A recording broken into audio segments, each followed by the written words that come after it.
exposiciones pendientes. Teníamos dos exposiciones pendientes, si no me acuerdo mal. Me acuerdo de Margarita y me faltaba un grupo, ¿cierto? ¿Puede ser?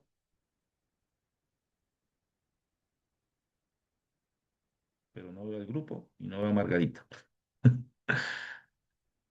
Muy bien. Bueno, vamos a iniciar. Vamos a iniciar nosotros. Bien. Vamos a iniciar por acá. Permítanme, encuentro mis...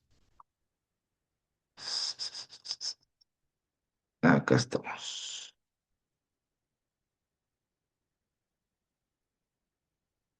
A ver.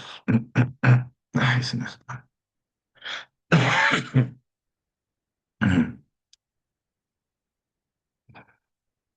Muy bien. ¿Cómo nos fue con la lectura? ¿Leímos? ¿No leímos? Más o menos. ¿Cómo nos fue con Bien, toda bien, esa gente profesor. rara que habla raro? Solo que hay que estudiar, ponerle mucho acento y todavía estamos ahí haciendo el trabajo. Está como Muy difícil bien, enviarlo hoy. muy bien, muy bien. ¿Está bien? ¿Está bien? Yo no los apuré porque sé que, va, no los apuré tampoco con la intención de Pues, apurarlos, pero sí, pues, ¿se acuerdan que les dije que pastor, primero que es largo, primero que es largo y segundo eh, que tiene ¿cómo se diría? Cada pensador tiene su forma, su ritmo, es desafiante, es desafiante. Así que sí, no se preocupen, igual recuerden que eh, tenemos un margen de plazo también, siempre podemos reacomodar las fechas, eso, la verdad que... La rigidez no es un método pedagógico que ayude mucho. Así que bueno. Muy bien. Escuché por ahí, Lina, ¿querías decir algo? no que cuando hablaba de las lecturas, eh, bueno, uno de los pensadores, Karl Barth, Ujú. pues me parece un poco complejo, la verdad, de entenderlo. Lo es.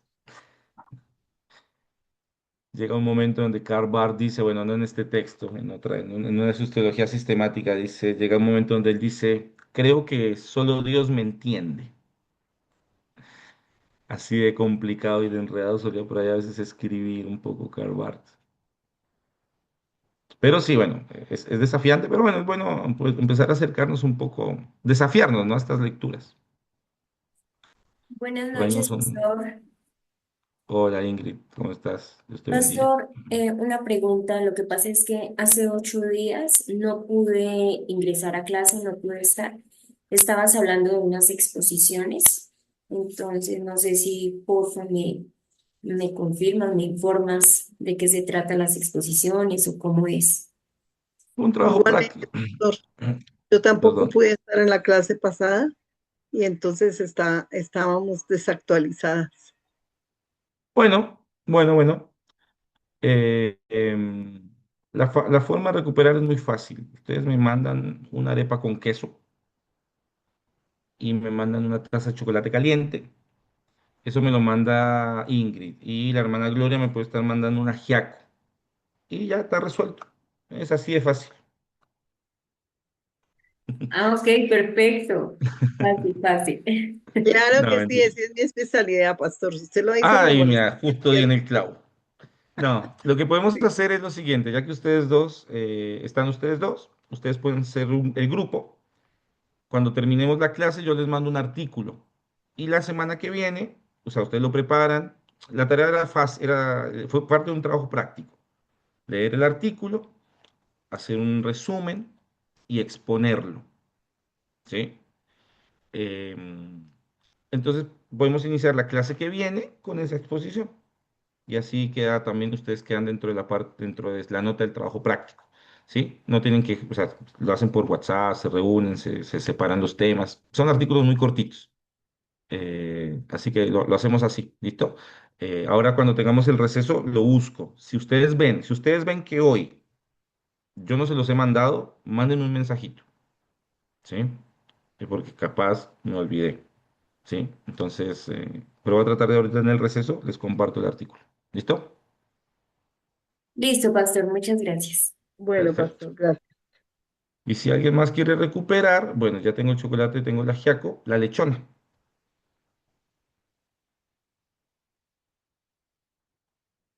No, no hay lechona. Unos taqueños, tampoco. Los tamales, para que no pierda la Oh, costumbre. no. Ay, no, bueno, hermano José, no me diga eso, que hace 3 años que no va a Colombia. Bueno, lo bueno es que cuando vaya ya tengo varios lugares para ir, así que no mentiras. Bueno, vamos a iniciar entonces nuestra disertación. Vamos a estar trabajando un poco, ¿bien? Vamos a orar. Vamos a pedir al Señor que nos dé su guía, su sabiduría, su discernimiento en este tiempo y vamos a empezar a trabajar. ¿Bien? Oramos, Padre, en el nombre de Jesús, yo te doy gracias por esta clase, por este tiempo. Gracias, Señor, por cada hermano, por cada hermana. Gracias, Señor, porque nos permites encontrarnos en este tiempo. En esta hora, Señor, venimos delante de ti a pedirte que tú nos ministres. Mira cada hermano, cada familia en la fe, Señor, cada familia, cada hogar aquí representado. Tú los conoces mejor que nadie porque tú nos formaste. Yo te pido que tú los bendigas, que tú los cuides, que si hay alguien, Señor, con desánimo, con tristeza, con inquietudes en su espíritu, Señor, con incertidumbres, Padre, que tú puedas poner certezas, puedas poner verdad, puedas poner fe. Si tal vez, Señor, hay alguna cuestión, algún hermano con alguna situación de salud en esta hora, algún resfrío, algún malestar, algún diagnóstico, Señor, tú eres el sanador, por eso te pedimos, Señor, que también puedas obrar en medio de las aflicciones que tal vez está pasando en nuestro cuerpo. Y por sobre todas las cosas, Señor, permítenos verte en esta clase una vez más. Permítenos ser ministrados por ti. Permítenos, Señor, poder encontrarte en medio de cada página, en medio de cada palabra. En el nombre de Cristo Jesús te damos gracias, Señor. Amén y amén. Muy, muy bien. Con todo esto en mente, vamos entonces a empezar a trabajar algunos elementos que ya hemos venido conversando. Hoy la intención es que podamos ir hablando y podamos ir desarrollando contenido, pero también hablando, ¿no? Es importante que hablemos, que compartamos. Creo que ya después si no estoy mal, estamos en nuestra quinta clase ya. Uno, dos, tres, sí, ya estamos en nuestra quinta clase, ya estamos cerrando un poco la materia. No sé a usted, pero a mí se me ha ido rapidísimo el tiempo con esta materia. Em, que podamos empezar a ya conversar, con las lecturas que han tenido, con los trabajos que ya hemos hecho, con lo que se va haciendo, ya podemos empezar, perdón, el fin de semana hablé mucho, podemos empezar a tener ya algunos criterios claros. Creo que hemos abarcado de manera sistemática grandes elementos y grandes conversaciones. Sepa usted que esta materia no puede terminar, no puede dar una conclusión absoluta de lo que, o una conclusión única sobre la antropología. Estamos abriendo una ventanita y estamos de a poco entrando dentro de ese gran mundo que es la antropología cristiana y ese gran mundo que es la antropología bíblica, ¿no? Entonces en cuenta que nosotros estamos trabajando recién, des en cuenta, para que nos demos un poco cuenta de la complejidad y la profundidad de lo que estamos haciendo, nosotros estamos trabajando recién las primeras unidades de los libros, que son los elementos introductorios. Si usted ve el libro de Fernández González, es un libro de más de 700 páginas. Es decir, realmente lo que hay para hablar, desarrollar sobre la antropología es un mundo bastante amplio, bastante hermoso, porque el pensar al ser humano es lindo. Sí, tiene sus cosas muy complicadas y concuerdo con el hermano José. Hay cosas que a veces a nosotros nos dan estos textos en la maestría y vos decís, no, poneme a leer otra cosa, no sé. eh, Decime que la tarea es escuchar un audiolibro o alguna cuestión así, ¿no? Porque realmente hay cuestiones un poco complejas. Pero a medida que los vamos leyendo, también vamos descubriendo joyas, ¿no? Eh, para nuestra misión, para nuestra vida. Bien. Así que vamos a trabajar un poco con Fernández acerca de la antropología en el Nuevo Testamento, a sistematizar algunas cuestiones muy puntuales y inmediatamente después vamos a empezar a hacer el desarrollo histórico dentro de la lectura que ustedes estaban realizando y el trabajo. Tranquilos si no ha terminado ese trabajo. Tenemos plazo todavía, tenemos margen, perdón, para poder hacerlo, si no se angustie por eso. Tranquilo, ¿sí? Vamos paso a paso. Muy bien, los escritos, o mejor, la Biblia nos presenta un gran proyecto y ese proyecto es el proyecto de la salvación. Creo que en eso estamos de acuerdo todos. En ese proyecto de la salvación, usted y yo sabemos que no es un proyecto sesgado, no es un proyecto parcial, porque como dijimos la clase anterior, Jesús y Dios no están, no, Jesús no se nos presenta de una manera parcial. Dios no se nos presenta de una manera nublada.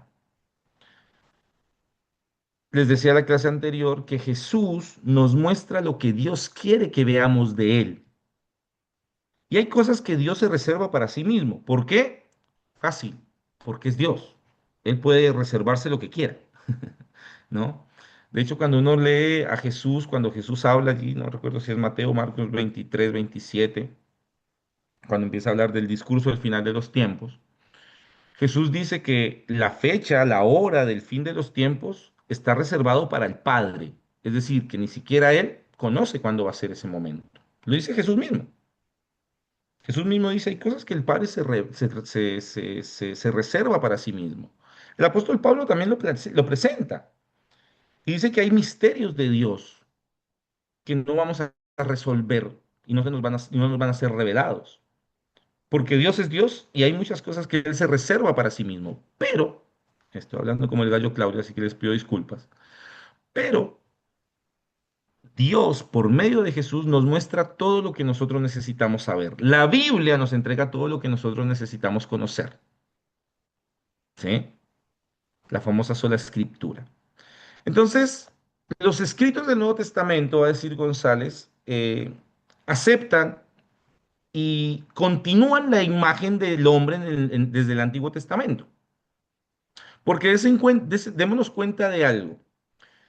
Cuando nosotros estamos en el Antiguo Testamento, y aquí hoy no vamos a tener diapositivas ni nada, hoy vamos a cambiar un poco el método. Cuando nosotros vemos el Antiguo Testamento, en el Antiguo Testamento nosotros tenemos al pueblo de Israel, ¿cierto?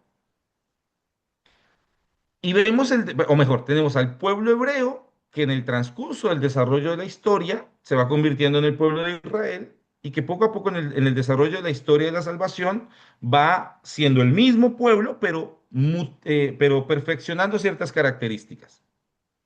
Ese pueblo hebreo nómada se convierte en el pueblo de Dios errante en el desierto, que después con David se va a convertir en el gran pueblo de Dios de Israel que va a situarse, que va a tener el gran imperio, ¿cierto? Que va a llegar a la Edad Dorada. Pero ese pueblo de Israel, que es una etnia y un grupo, está conformado ¿por qué? Por personas, ¿o no? Está conformado por personas.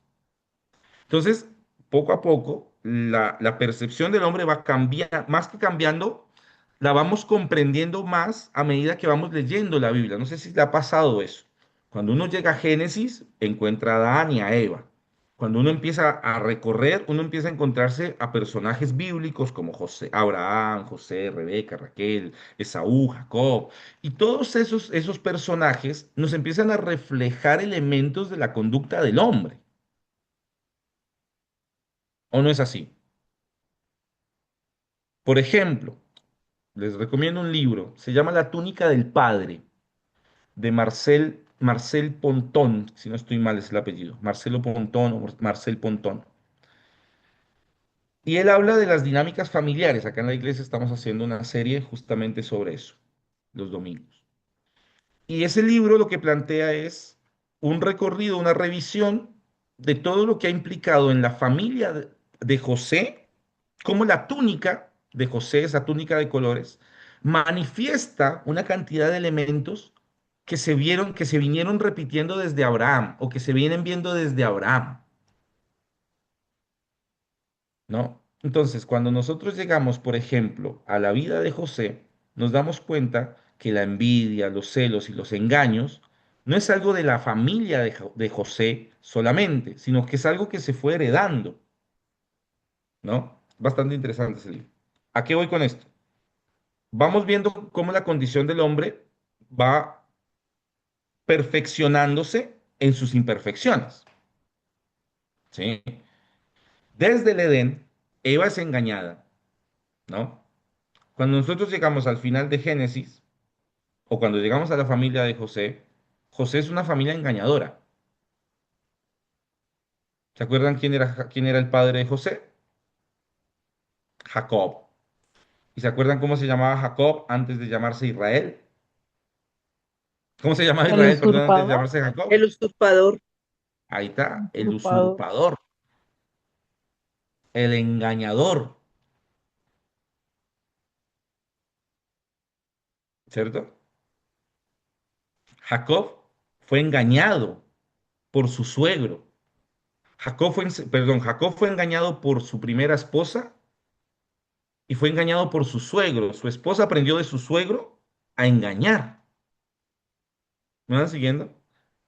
Entonces, va mutando. Cuando nosotros llegamos al Nuevo Testamento, nos encontramos con el mismo pueblo de Israel.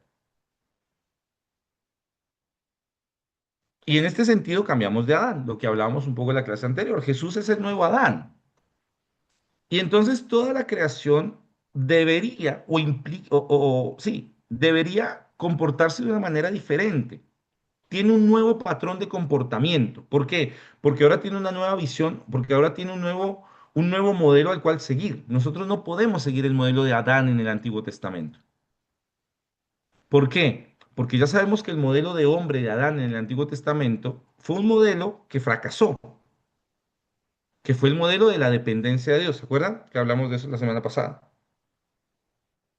Entonces, la antropología cristiana arranca en el nuevo Adán.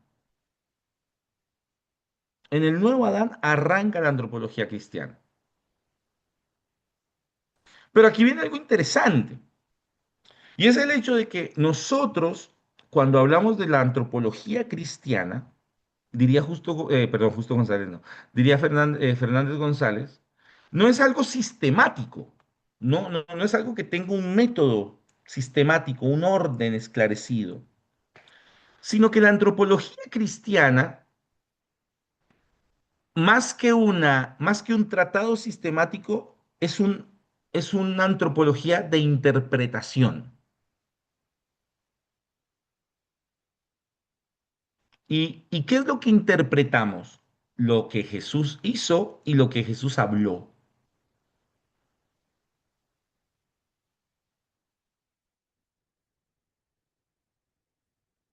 Es lo que San Agustín menciona como la facta y la dicta, hechos y palabras.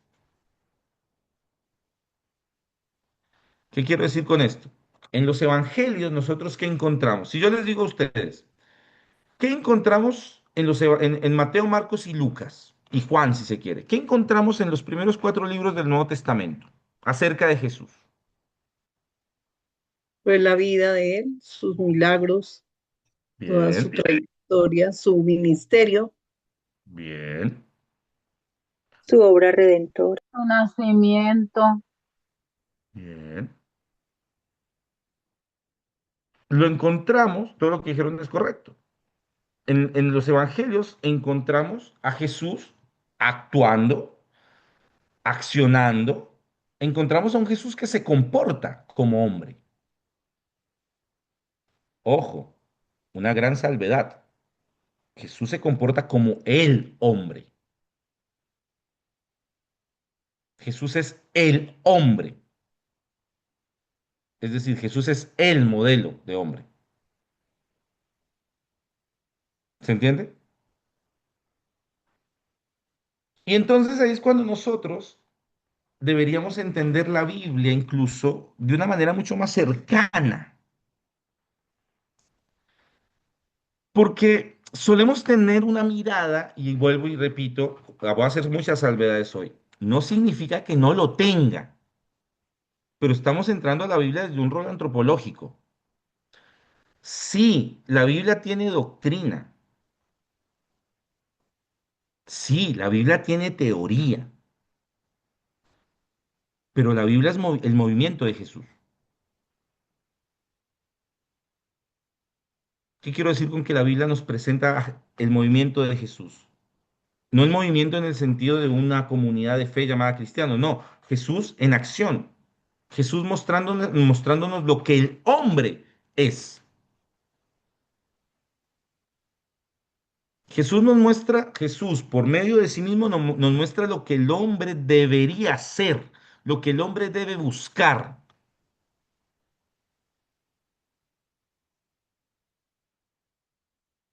Entonces, cuando nosotros vemos los evangelios, no solamente son palabras o enunciados, diría González, sino que hay un elemento importante, experiencia. La antropología cristiana implica una experiencia con Jesús.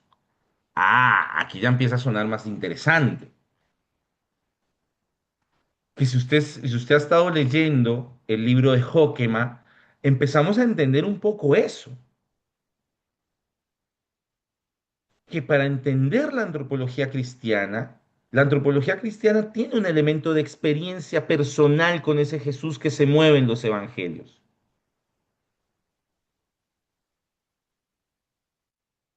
Y entonces reforzamos lo que yo les vengo diciendo en cuanto a lo exegético.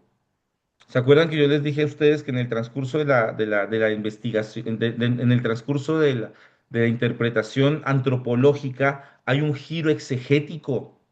¿Se acuerdan de eso? Que lo vimos en la primera clase. Vamos a revisar un poquito esos enunciados para refrescarlos y para que se entienda cuando hablo de lo exegético. Ay, perdón. ¿Dónde quedó esa imagen? Acá. Ahí lo conversamos unos instantes para recordarlo solamente.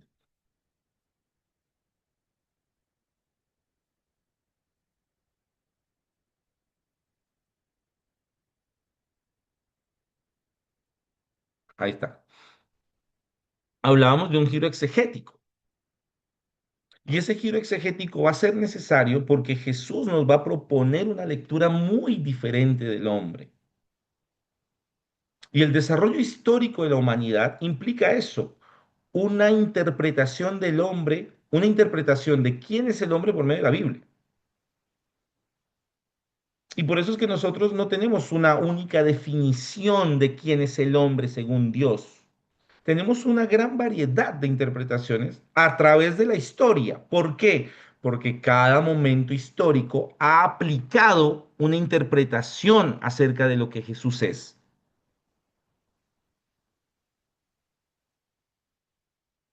Entonces, en el giro exegético moderno, nosotros planteamos la Biblia, los escritos y los hombres. Es lo que se planteaba anteriormente. La Biblia es un documento escrito en su tiempo, con una cultura determinada y que fue escrita por hombres específicos y para comunidades específicas. Permítanme un segundo, voy a poner un abrigo.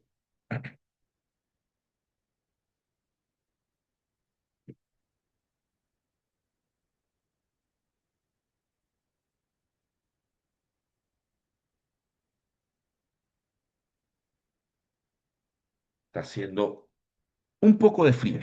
Están haciendo 12 grados. Entonces, el giro exegético nos va a decir que los textos bíblicos tienen una proyección cultural, es decir, los textos bíblicos los tenemos que ver a la luz a la luz no, los textos bíblicos tenemos que llevarlos en una lectura que pueda influenciar a la cultura, dar luz a la cultura y poder observar lo que la cultura necesita. Y por lo tanto, la interpretación, nos va a decir el giro exegético moderno, va a estar liberado de la subjetividad, ya no es lo que yo creo. No es lo que cada hombre quiera creer. No, no, no. Ahora se trata de la verdad del texto.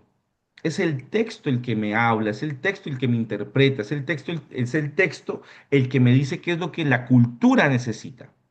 No la cultura diciéndome a mí o diciéndole al texto lo que la cultura necesita. No, el texto le dice a la cultura lo que necesita. ¿Sí?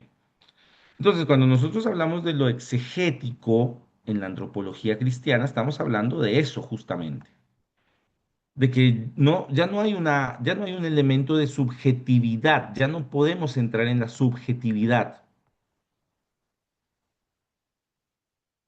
sino que por el contrario, necesitamos empezar a entender o interpretar, y esto es algo muy interesante que hace González. González nos dice, che, hay que empezar a interpretar las formas de enseñanza de Jesús.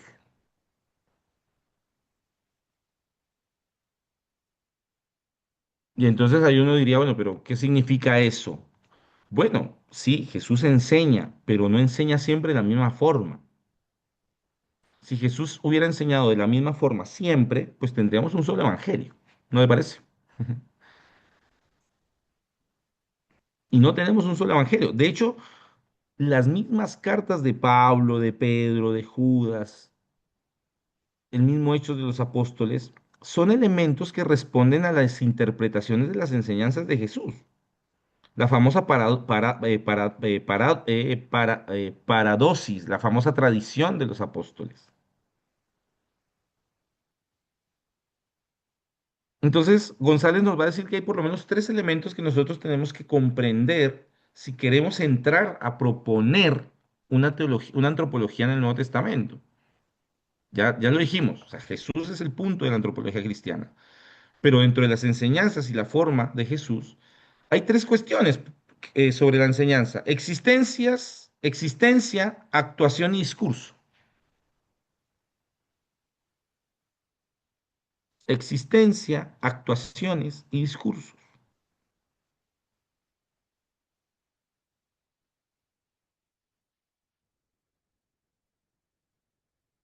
Y miren lo que dice González. González dice, son significativas y dan sentido a la historia. Ah, ahí hay un elemento. Porque si estamos hablando de interpretación y si estamos hablando de cuál es la antropología del Nuevo Testamento, lo que Jesús dice entrega el sentido a la historia del hombre. Es como que Jesús, es como no, Jesús es el gran profeta. Podríamos decirlo incluso, Jesús es la profecía de Dios. ¿Me sigue hasta ahí? Jesús es la profecía de Dios. ¿Por qué? Porque todo el Antiguo Testamento, ¿qué es? Una declaración de lo que va a venir a ser el nuevo Mesías. O mejor, lo que va a venir a ser el Mesías, no el nuevo Mesías. Una declaración de lo que va a ser el nuevo Adán.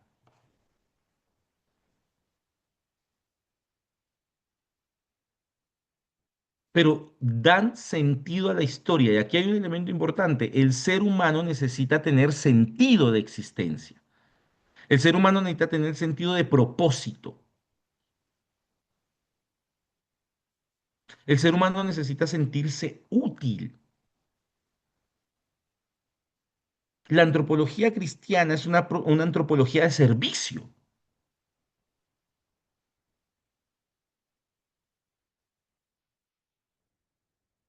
Hablaba hoy con mi esposa y me decía, yo el fin de semana estuve en una ciudad acá cerca, se llama Pilar la ciudad, a unos 70 kilómetros, más o menos, una hora y media de viaje.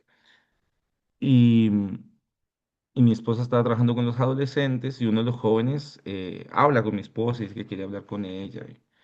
Y uno de los jovencitos que está llegando a la iglesia es de la iglesia de Dios, de otra zona del país y está por acá hace algún tiempo.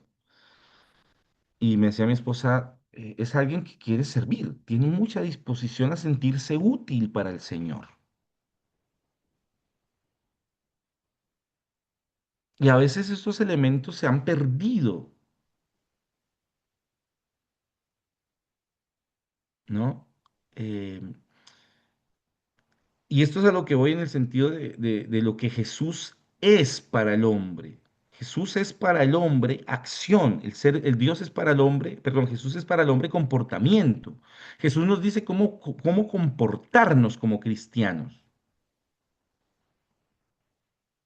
Jesús nos dice cómo comportarnos frente a la sociedad. Jesús nos dice cómo comportarnos frente a nuestros padres.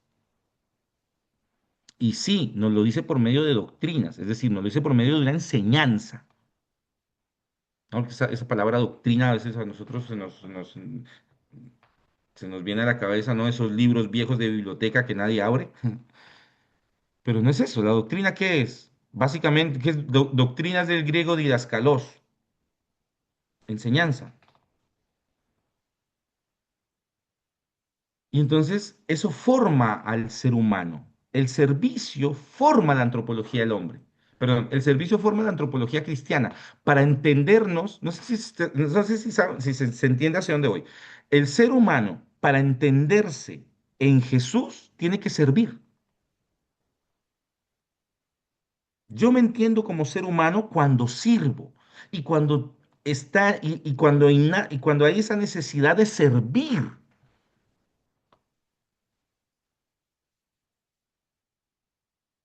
Y es algo que implica un comportamiento que se va gestando.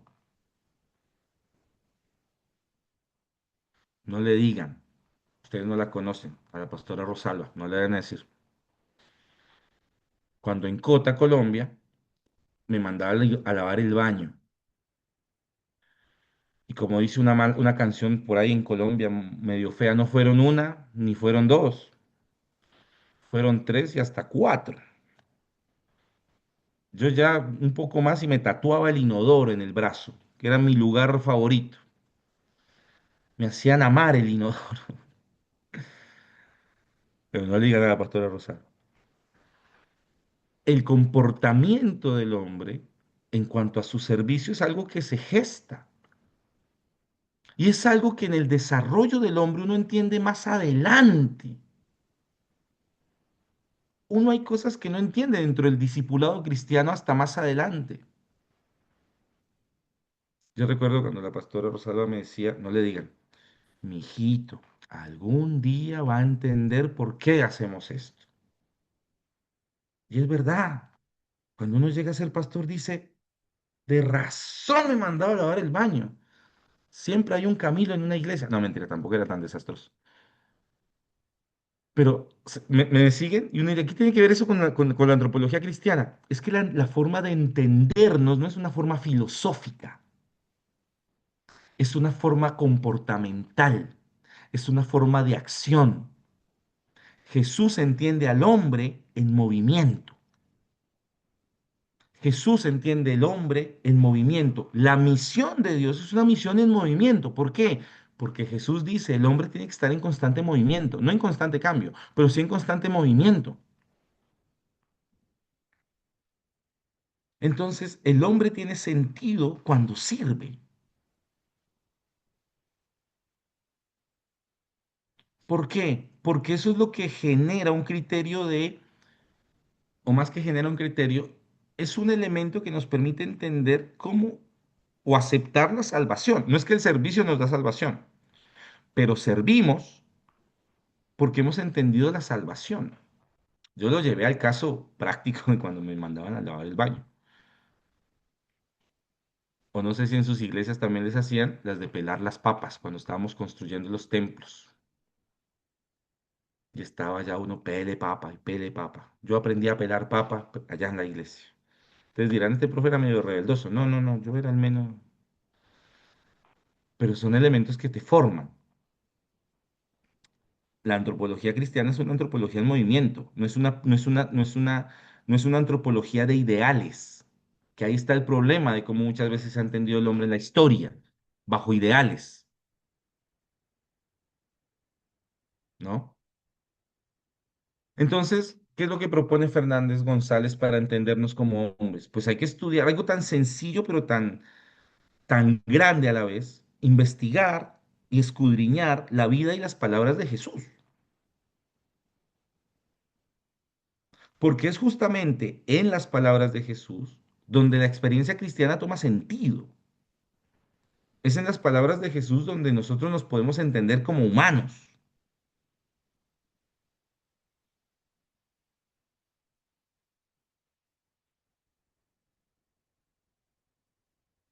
Y entonces, aquí damos un paso más, porque no se, perdón, porque no se trata,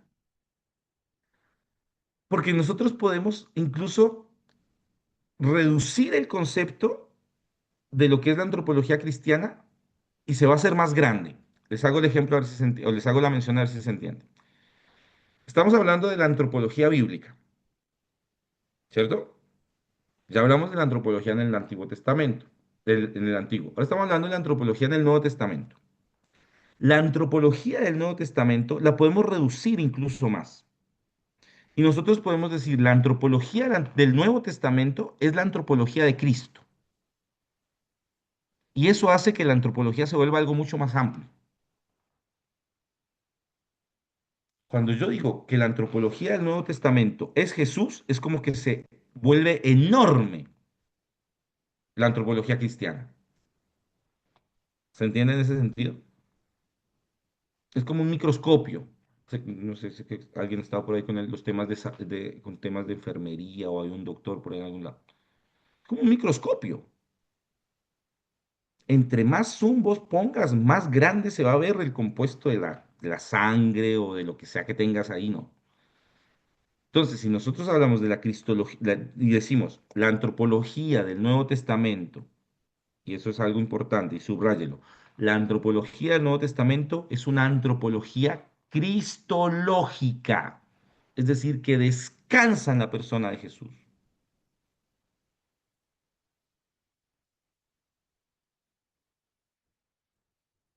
Y entonces, ahí volvemos a un paso anterior, y es el hecho de que necesitamos empezar a entender nuestra condición de hombre para entender a Jesús como hombre. Porque Jesús es hombre, ¿se acuerda de eso? Jesús fue humano. Entonces, cuando nos empezamos a entender a nosotros, a preguntarnos a nosotros, a cuestionarnos a nosotros, pues Jesús va a empezar a hacerse más grande.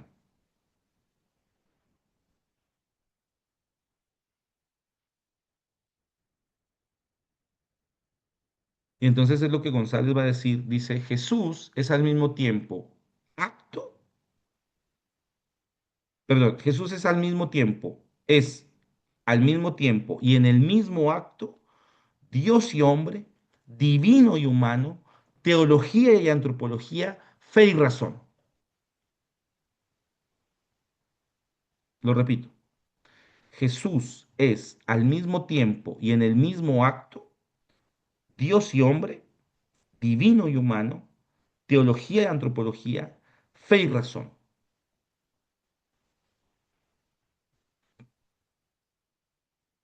Y eso nos lleva a tener que revisar Juan capítulo 1.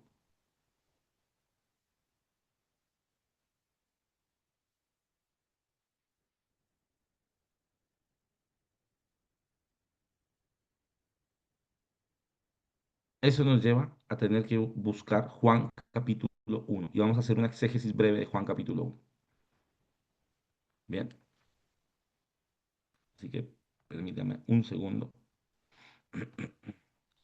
Aquí tengo mis apuntes y aquí está la imagen que se me hizo.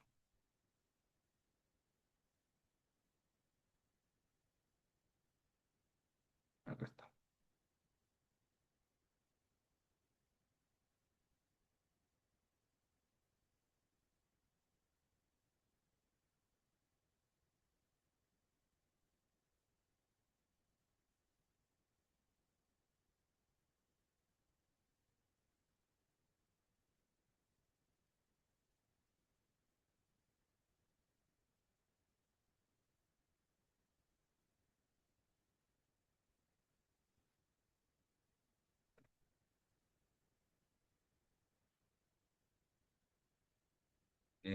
Se me perdió mi apunte.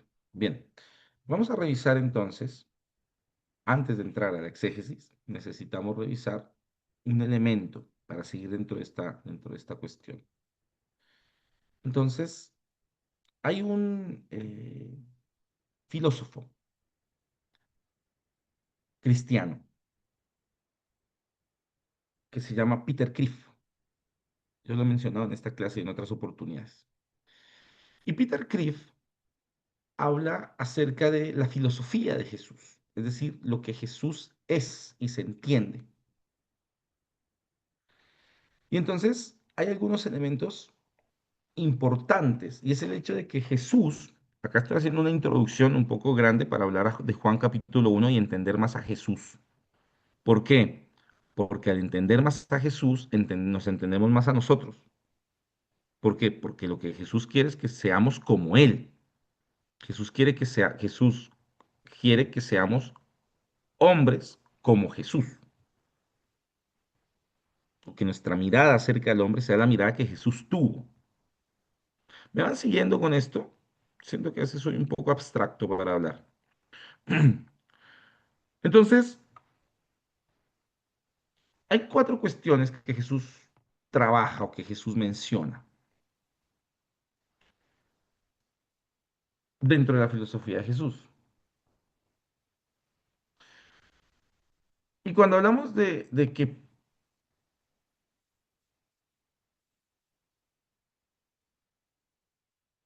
cuando hablamos de Jesús como un filósofo, como un pensador,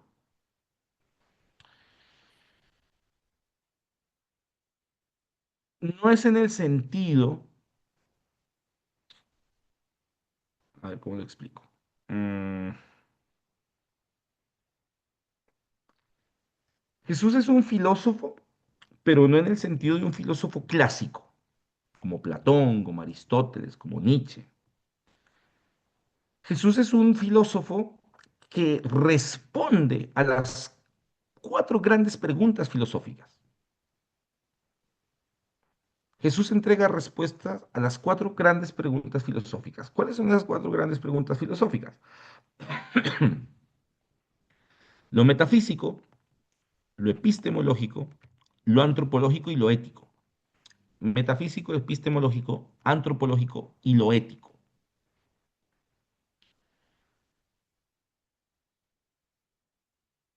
Lo metafísico es la pregunta sobre lo real. ¿Qué es lo real? ¿O qué es lo más real? Eso es lo metafísico.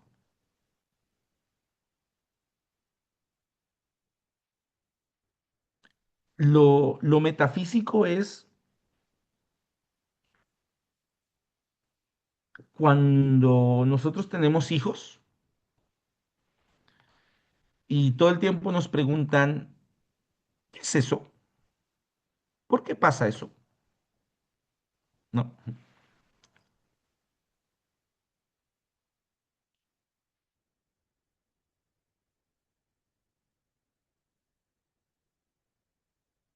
Lo primero entonces es relativo a la metafísica.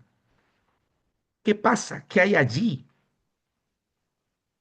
¿Qué es eso que se ve? ¿Qué es el universo? ¿Qué es lo real del mundo? Eso es lo metafísico. Después está lo epistemológico. Lo metafísico no cambia. No, lo epistemológico sí. Lo epistemológico es cuando nosotros empezamos a querer saber ciertas diferencias de las cosas. Lo epistemológico se pregunta por, si lo metafísico pregunta qué es lo real, lo epistemológico nos va a decir cómo puedo saber que eso es real. Si algo es real, ¿cómo puedo saber que eso realmente es real? Acuérdense que estamos hablando en clave filosófica. Entonces, queremos en lo epistemológico empezar a saber algunas diferencias, no solo las diferencias habituales entre qué es un perro y qué es un gato, sino que ya en lo epistemológico nosotros empezamos a preguntarnos qué es la verdad y qué es la falsedad. ¿Qué necesita la verdad para ser verdad? ¿Qué elementos tiene la falsedad para entenderse como falso. Es lo que en filosofía es saber cómo podemos saber. Saber cómo puedo estar seguro de lo seguro. Esto tiene un sentido. Cuando lleguemos a Juan lo hablamos.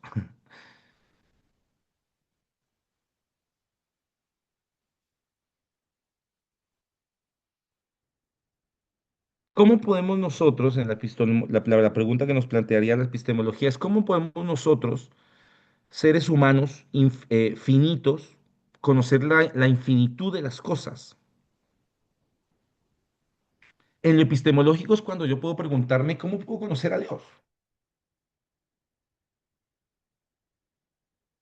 Y si yo le pregunto a Jesús, che, Jesús, ¿cómo puedo conocer yo a Dios? ¿Qué diría Jesús? Yo soy.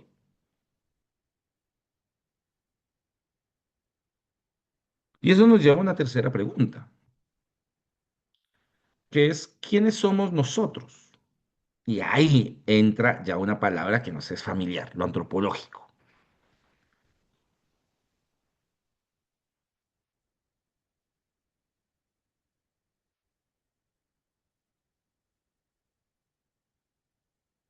Y entonces en lo antropológico es lo que venimos hablando. Somos seres humanos, pero ¿qué significa ser humano? ¿Qué significa ser un ser humano? ¿Y por qué es tan difícil entendernos como seres humanos?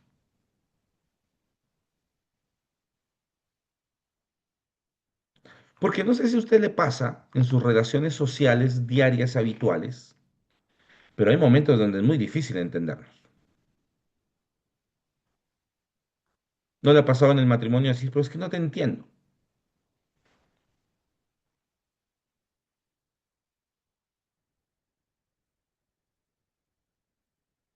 Pero es que no sé qué es lo que quieres decir. Y entonces nos responde, ¿cómo no me vas a entender si es tan fácil lo que te estoy planteando? Y no, porque no somos fáciles los seres humanos. Parece que no me conocieras. Y no, porque no podemos, no es fácil conocer al ser humano. Que estoy quitando un poco el romanticismo, estoy defendiendo al que sea que le toque, al hombre o a la mujer. ¿Cómo no me puedes entender? Y no, es que no es tan simple como saber lo que te gusta. Entendernos como humanos es muy diferente. Nosotros estamos habituados a saber cosas de las personas, pero no estamos habituados a conocer a las personas. Lo mismo nos pasa con Jesús. Estamos habituados a saber acerca de Jesús, pero no nos gusta, pero no nos esforzamos en conocer a Jesús. Y no es el mismo nivel de sabiduría. Saber quién es Jesús y conocer a Jesús no es lo mismo. ¿Me siguen un poquito con esto? Y eso nos lleva entonces a lo ético, que es la última parte de la filosofía, ¿no? Entonces, con esto, vámonos un poco a Juan. Vamos a irnos a Juan.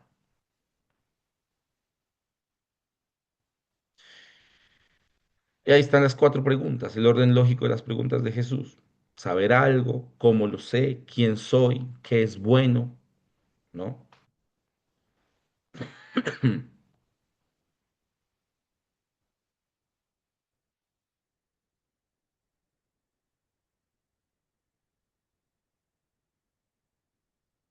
Y entonces, inevitablemente, esto nos lleva a tener que hablar con el Evangelio de Juan.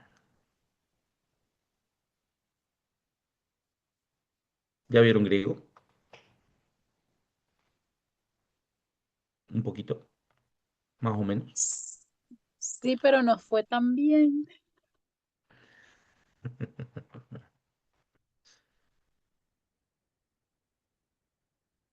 Vamos a tener que hacer sanidad interior también acá. Vamos a orar. Señor, sana el corazón de los griegos. No, mentiras. Sí, es complejo griego. Yo voy a hablar de esta partecita, va a ser un poquito técnica, pero tampoco no soy un erudito en griego, ¿no? Pero bueno, sí, ¿Por qué el señor no nació en Colombia, no? No lo hubiera hecho tan fácil habiendo nacido acá, hablando en castellano y ya está. No, se le ocurrió que tenía que ser en Palestina y encima, latín, hebreo y griego, ¿no? Nos complicó un poco la tarea. Profe, ¿me Bien, puede hacer un favor? ¿Me muestras la diapositiva anterior? ahí la ponemos, ahí la pongo, ahí la pongo. Perdón si hoy estoy un poco lento, de verdad que fue, mi garganta está diciendo adiós, pero bueno, vamos a rescatarla lo más posible. Muy bien, entonces, vamos a ir a Juan capítulo 1. Vaya conmigo, vaya buscando Juan capítulo 1, por favor. Juan capítulo 1.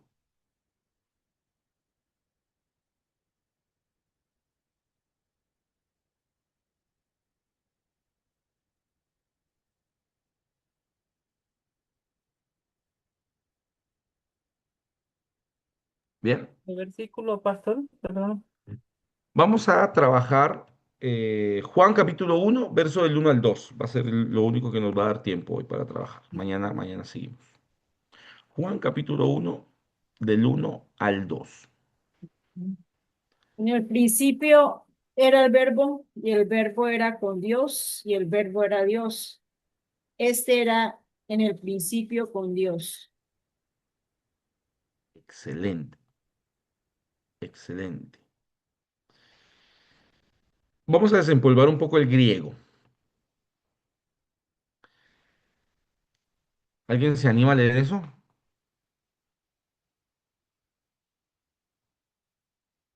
Ahí todos apagaron la cámara. No sean cobardes. No, mentiras. Estoy bromeando. No, no me tome el chiste en serio. No Hola, me lo tome en pastor. serio. Buenas No noches. sea tan malo. No, pero sí es Bueno, fácil el griego. Todos los profesores de griego dicen, pero sí es fácil. Claro, vos porque lo estudiaste y lo perfeccionaste. Yo vi griego, me acuerdo en su momento, vi griego, vi hebreo, seguramente la conocen, con la profesora Santa González, mexicana de Semisud. Y griego la vimos con Yatensi Bonilla. Y siempre los estudiantes nos decían, los estudiantes de grados superiores nos decían, los primeros exámenes van a sacar todos 10. Después va a estar complicado, ¿viste? Entonces llegaba Yatensi con un marcador y una carpeta. En la carpeta era la lista de asistencia nomás y su marcador, ¿viste? Y empezó la primera clase, ¿no? La primera clase, el alfabeto griego. Aleph, ¿qué? No, ya mira, lo que dije, Aleph, Náquer, alfa, beta, gamma, delta, bueno. Muy bien, veíamos un mes completo griego, de lunes a viernes en Semisud, ahí en Ecuador. Todos los días tenías examen. Entonces, el primer día, examen, el alfabeto. Entonces, vos veías a todos los estudiantes haciendo planas, ¿no? Aleph, beta, gamma. Primer examen, 10, 9. Todos, oh, ya sabemos griego. Segundo examen, bueno, de la segundo examen de la segunda semana, sí, el segundo, tercer día, palabras, ¿no? Alguna palabra que por ahí nos haya dicho, que falé, que cronos, que cosmos, bueno. Y llegan las benditas declinaciones. ¿Se acuerdan? ¿Vieron declinaciones? Que cambian, que los tiempos, que si es dativo, genitivo, y haga uno en presente, en futuro, en dativo, en genitivo. Y ahí empezaba Cristo a aparecer. 4, 3, 1, 0. Después el examen final. Viene Yatensi, te ponía en la mesa Romanos capítulo 1, verso 1. Tenías que transliterarlo, tenías que hacer tu interpretación. Bueno, terminamos aprobando griego, pero es fuerte, ¿no? Yo no soy experto en griego, cabe aclarar, pero sí me gusta mucho la exégesis y la hermenéutica. Entonces, bueno, hay algunos principios que tengo presentes y que eh, me ayudan un poquito. Soy muy visual, entonces a mí la lectura se me da, me fluye la lectura, porque soy muy visual. y el griego tiende a tener una lectura muy visual. Así que vamos a leer un poco esto, que es el capítulo 1, y vamos a resaltar algunas palabras. Dice lo siguiente, en arjé, genjologos, caijologos, no me pregunte los espíritus porque ahí siempre le fallé. En español me fallan las tildes, así que imagínense los espíritus.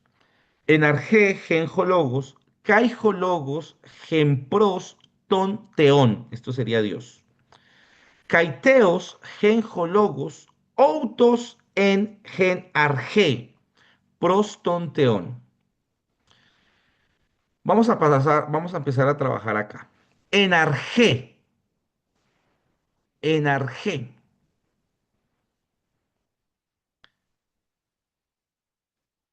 Juan, en el inicio del Evangelio de Juan, el capítulo 1 es el texto griego más teológicamente más profundo de toda la Biblia. ¿Sí? El inicio del Evangelio de Juan es el inicio teológico más potente, más sublime acerca de la identidad de qué? Del Logos. Nosotros sabemos quién es el Logos, porque nosotros ya tenemos la película completa, sabemos que ese Logos es Cristo, ¿no? Pero no sé si usted se acuerda cuando nosotros hablábamos y decíamos, dentro de la búsqueda del sentido de quién es el hombre, aparecían unos tales, ¿se acuerda? De Tales de Mileto, Anaximandro de Tales, y que buscaban el sentido final de las últimas cosas, es decir, el origen de todas las cosas. Y ellos hablaban del arjé. Arjé, o en este caso, en arjé, nosotros tenemos la declaración más popular de la Biblia, que aparece también en Génesis capítulo 1, en el principio. Juan, en su declaración de propósito, nos quiere llevar a entender que su declaración en Juan capítulo 1 es una declaración totalmente relacionada a Génesis capítulo 1. Dese cuenta hasta dónde nos va a llevar Juan. Juan lo que nos está empezando a proponer acá, estamos rascando recién la superficie del versículo. Juan lo que nos está queriendo llevar acá es, Juan nos está hablando del principio de los principios. Juan nos está queriendo llevar a hablar de lo más real de lo real.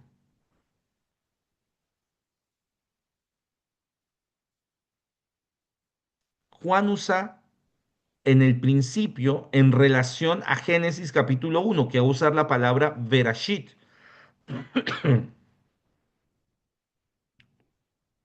Entonces Juan lo que está postulando es la presentación de un nuevo principio. Aquí estamos hablando, recuerden, estamos hablando seguimos en antropología, no es que nos fuimos por otro lado. Solamente que estamos planteando que la antropología bíblica es una antropología cristológica y para eso necesitamos entender de dónde viene Cristo y quién es Cristo. Porque entre más entendamos a quién es Cristo y por qué vino Cristo y cómo se presenta Cristo, pues más vamos a entendernos nosotros. Porque entre más entendemos a Jesús, más nos entendemos a nosotros. Estoy como el gallo Claudio, digo, Patricio, digo. Entonces, Juan nos va a hablar de un nuevo principio, de una nueva creación. Por eso está hablando en el principio. Intencionalmente, Juan nos está hablando de una nueva creación. Juan nos está llevando al inicio mismo del mundo. La argumentación de Juan inicia en el principio mismo de la creación.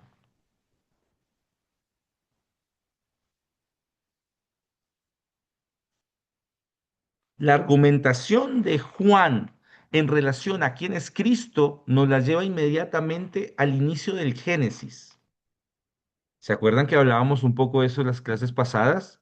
¿En qué momento y cuál es el propósito de la creación y hablábamos del hombre?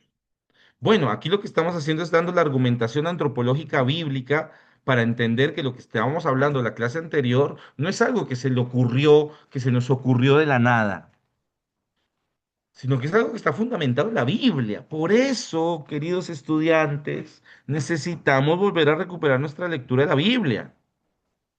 Porque si no recuperamos la lectura y la comprensión de las escrituras, pues nos perdemos muchos detalles, nos perdemos a nosotros mismos, nos perdemos nuestra propia identidad de propósito. Entonces, la argumentación de Juan sobre quién es Jesús, para entender quién es el hombre, Juan nos dice, toca irnos hasta la creación misma del mundo. En el principio, en el arjé. Ahora, che Juan, todo bien con vos, pero ¿cómo hay que entender ese principio? ¿Cómo entiendo el principio que vos estás planteando? Juan nos va a decir, ese principio es una existencia anterior al principio del universo. De hecho, en el griego original, este arjé podríamos nosotros traducirlo como en el existir antes del todo.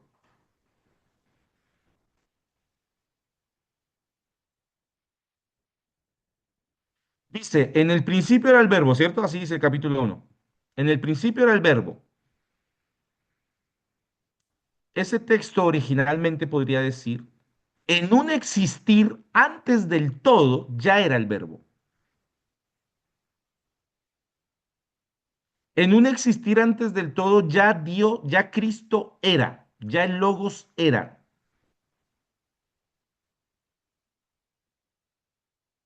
¿Me van siguiendo con esto? ¿Me van acompañando en esta argumentación? Para Juan, la existencia, el existir, tiene varias implicaciones. Vamos a leer dos de ellas. Alguien que me ayude a buscar Juan 17:24 y alguien que me ayude a buscar Juan 8:58.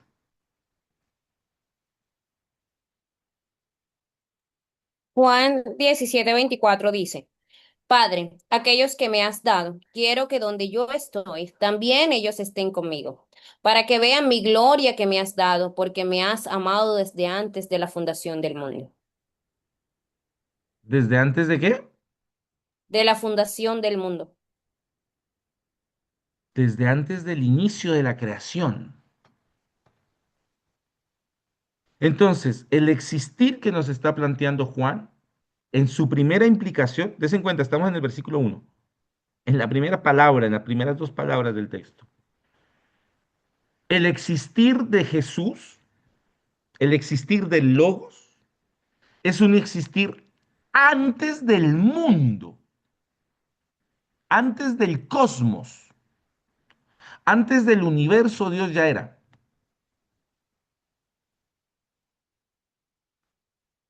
¿Qué dice Juan 8:58?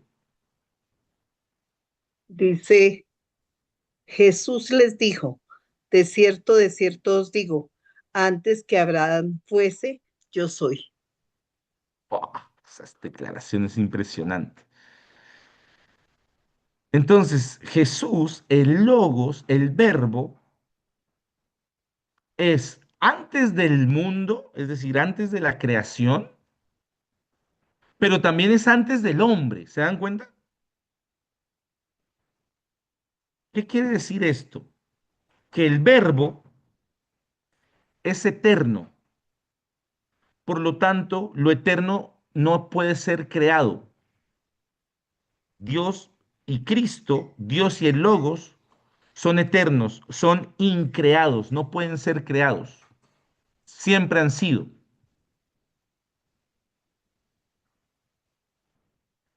¿Me van siguiendo o no me van siguiendo con esto? Sí, a un unicitario se les estalla la cabeza con eso. Gracias. Sí, es verdad. ¿Me van siguiendo con esto? Antes del mundo, antes del hombre. Por eso habla de Abraham. Antes del inicio del gran patriarca ya el verbo era.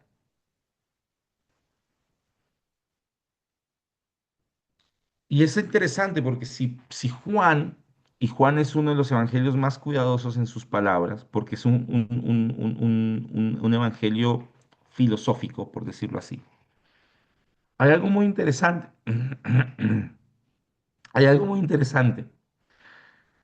Y es que no, aquí no hay ningún error, porque si Juan quisiera hablar de que Jesús de que el verbo llegó a existir, hubiera usado la palabra egeneto, que es la palabra que se usa para comenzar a existir. De hecho, es la palabra que se alude cuando Dios, cuando nosotros somos gestados, nosotros somos egeneto. Nosotros llegamos a existir, pero no existimos siempre. ¿Sí? Entonces, nosotros podríamos traducir la primera parte del texto diciendo, el verbo moraba de forma continua con Dios.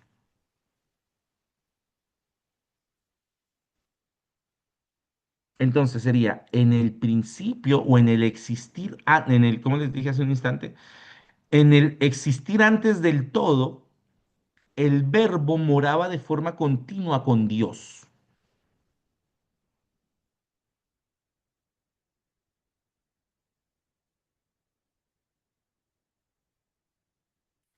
Entonces, este verbo necesitamos entenderlo no como un origen.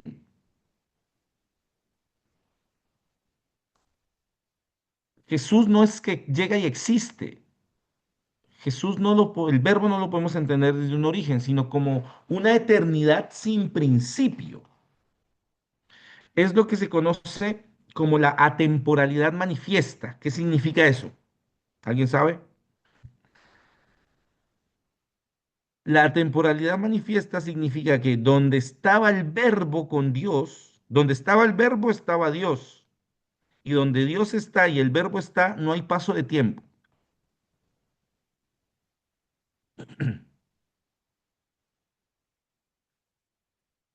Atemporal, no condicionado por el tiempo. Por eso es que el salmista decía, no se duerme el que cuida a Israel.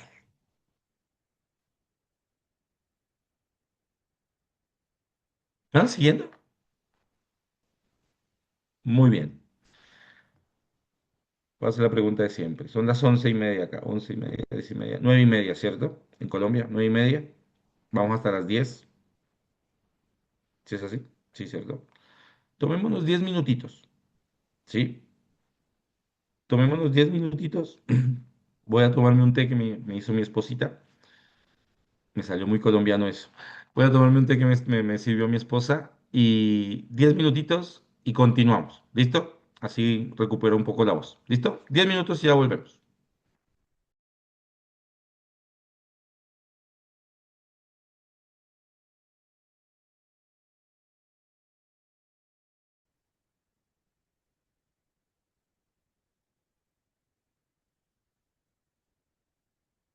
Muy bien.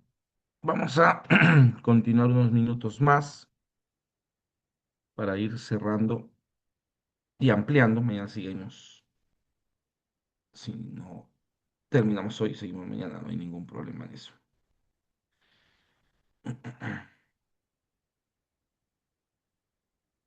Bien.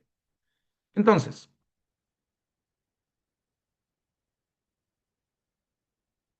el Hola, verbo, pastor. Ay, sí. antes de que empiece, yo había intervenido hace ya varios minutos atrás, antes de que empezara a explicar, porque bueno, mi esposo mandó un mensajito de que habíamos tenido un inconveniente y bueno, ya pues estamos conectados, pero como está la exposición pendiente, está allí, pero queríamos saber si entonces podíamos seguir hoy, aunque usted tiene el tema, o si no, pues ya la presento mañana. Entonces, solamente quería saber eso. Perdón. Hagámosla mañana, porque Vale, listo, está bien. tengo otras dos hermanas que van a estar la próxima semana. Ah, ok. Así dejémosla para mañana. Mañana ni bien arrancamos, arrancas vos. Ok, Arrancas vos se la directo. envío de pronto se la envío el correo al Classroom de pronto para validar o algo así. No, no, no, no te preocupes. No, no, no, no hace falta. Vale, listo, pastor. Muchísimas Con la gracias. exposición mañana es suficiente. Listo, está bien. Bueno, ahí cuando se daña el elemento de trabajo es un problema. Bien, entonces, no existe en Juan un distanciamiento entre el verbo y el Padre. ¿Qué queremos decir con esto? Que todo lo que el verbo es, una vez más, vos y yo ya sabemos que el verbo es Cristo, pero estamos usando la clave de Juan. Todo el carácter de lo que el verbo es, todo el carácter de lo que Dios es, está orientado hacia el Padre. Lo digo en otras palabras. El verbo es lo que el Padre es. Cristo es lo que Dios es. ¿Listo? Esto es lo que se conoce en términos de presencia y relación. Es decir, el verbo está presente con Dios, pero el verbo tiene una relación con Dios. O el verbo está presente hacia Dios y el verbo está con una relación hacia Dios.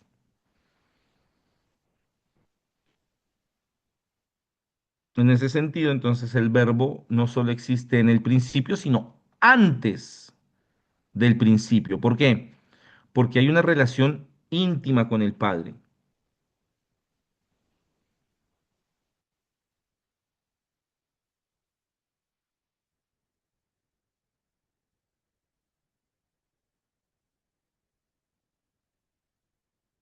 Y entonces nos dice, en el principio era el verbo y el verbo era o estaba en Dios.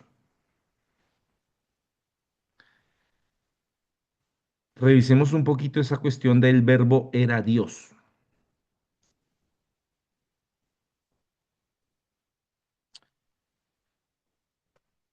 Todo lo que podemos decir, saber y creer de Dios es lo mismo que podemos saber, decir, argumentar y creer del verbo.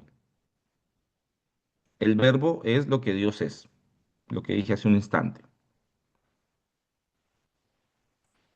Dios y el verbo, Dios y Cristo, son iguales.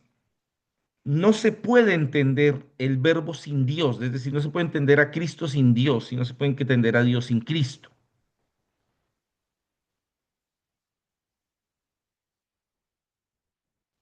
Cuando Juan dice que el verbo era Dios,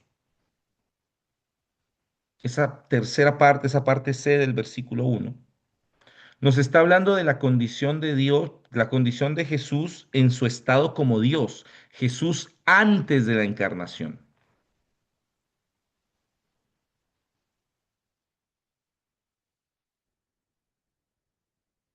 Y entonces Dios se revela como Él considera que es necesario revelarse.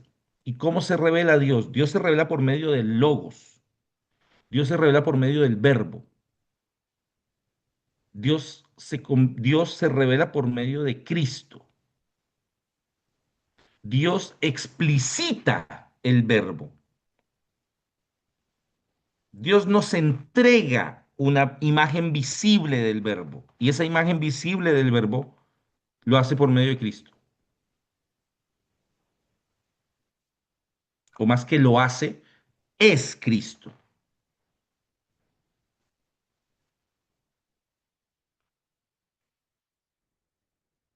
¿Y por qué Dios lo hace así y no de otra manera? Bueno, porque Dios es soberano sobre su revelación. Y Dios se revela como quiere. Uno podría decir, ah, bueno, esa es la salida fácil. No, es que es verdad.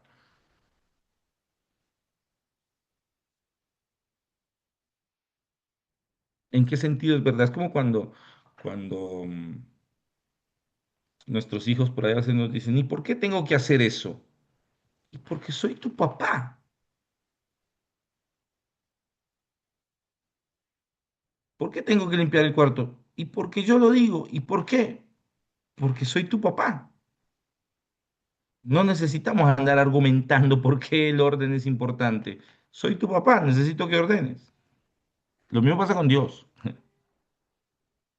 Dios se revela como Él desea y entrega su revelación como Él desea. Lo hace por medio de Cristo. Lo hace en Cristo mejor.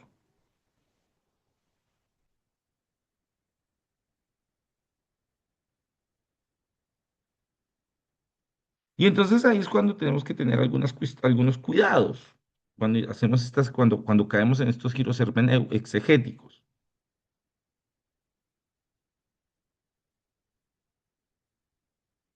Como el hecho de creer que el verbo ignora algunas verdades de Dios.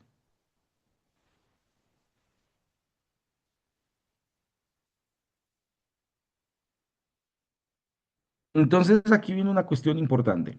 Muchas veces y es un error también, creer que el verbo, es decir, Cristo, solo entrega información de Dios. Jesús no entrega información de Dios solamente.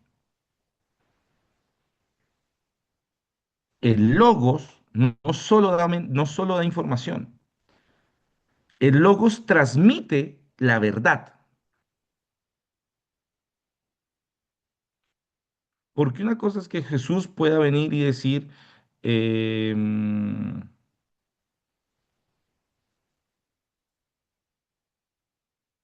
una cosa es que Jesús venga y diga, esto es Dios, esto es lo que Dios quiere hacer, esto es lo que Dios hace. Eso es transmitir información. Pero Jesús dice, yo soy. Entonces, Él se presenta como el conocimiento verdadero. Jesús es el conocimiento de Dios.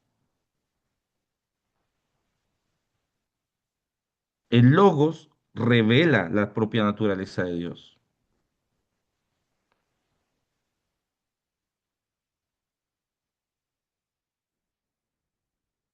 ¿Qué dice el versículo 14 de Primera de Juan? Perdón, el versículo 14 de Juan 1.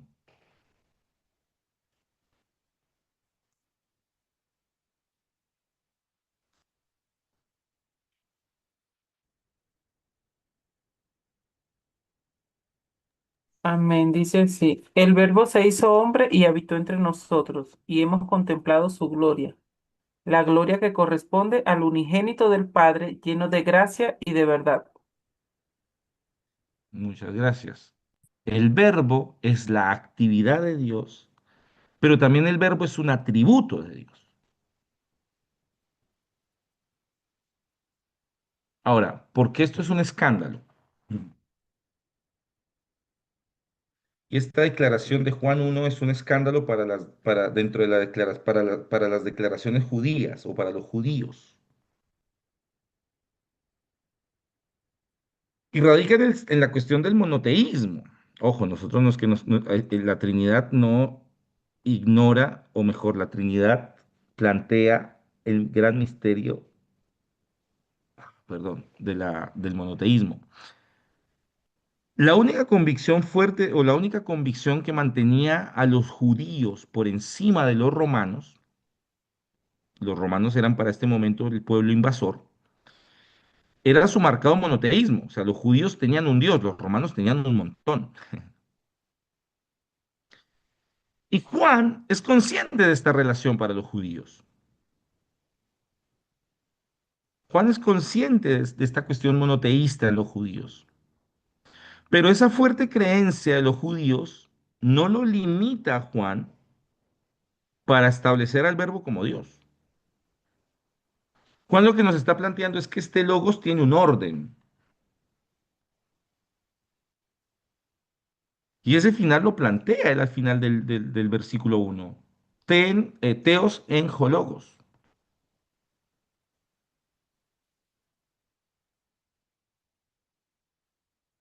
¿Y qué es teos en hologos? El verbo era Dios. Des en cuenta que Juan no dice y Dios, y no Dios es el verbo, dice el verbo era Dios. Juan quiere ser explícito en esa tensión. ¿Y cuál es la tensión? Demostrar que Dios es mucho más que el verbo.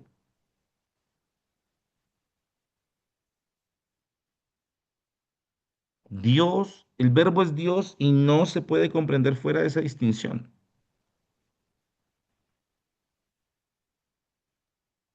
¿Qué dice el verso 18 de Juan 1?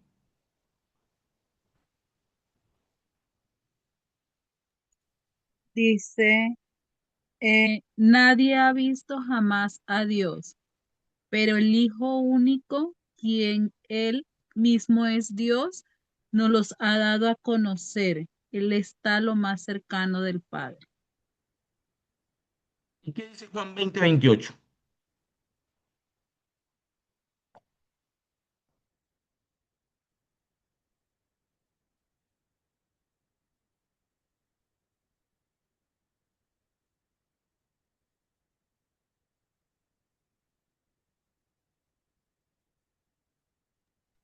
Veinte veintiocho, pastor. Entonces Tomás respondió y le dijo, Señor mío y Dios mío. Seguí, por favor. Quedó incompleto el texto. Se ve que tenía que ser el 20 hasta el 30, creo que es. Jesús le dijo, porque me has visto, Tomás, creíste? Bienaventurados los que no vieron y creyeron. Hizo además Jesús muchas otras señales en presencia de sus discípulos, las cuales no están escritas en este libro. Ujú. Sí, sí, sí, totalmente. Ese era, hasta ahí. ¿Qué es lo que planteamos acá? Juan remarca, tanto en palabra de Jesús como en palabra de los discípulos, que Él es Dios.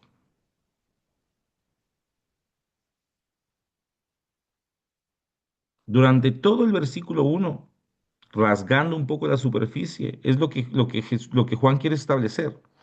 Se quiere hablar de Jesús en su estado como Dios, antes de la encarnación. Juan capítulo 1, verso 1 nos habla de Jesús en su estado como Dios antes de convertirse, antes de ser encarnado en la tierra.